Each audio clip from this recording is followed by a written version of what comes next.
Dr. Michelle, open up! I'm Dr. Michelle with Health 101.5. Today we're talking about post-traumatic stress disorder, combat related.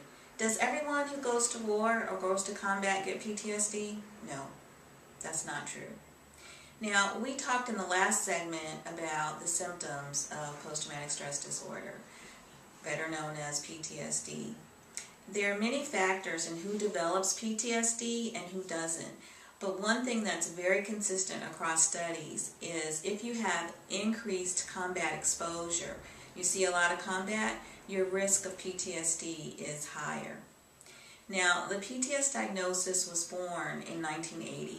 The symptoms, though, were described much earlier, World War II, World War I, and it's been called different things over time, but the same kinds of symptoms.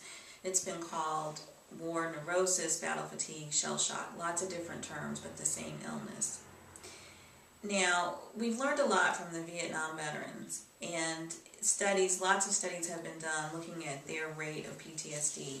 And in any given year, 15% of the women and 9% of the men have post-traumatic stress disorder. That's just in a year. But if you look at any point since Vietnam who had it, it would be 30% of men and 27% of women. These are huge numbers. Now remember, the role of women in combat has really changed in modern times. So what we want to take home from this is that post-traumatic stress disorder will affect some of the men and women returning home. They need to be treated because treatment helps the whole family. Treatment is effective. We know more about it than we ever did, and it makes a huge difference. So don't let someone you love, your neighbor, your friend, your uncle, your sister, your brother, your cousin, don't let someone you love sit untreated because the illness is treatable and it makes a huge difference.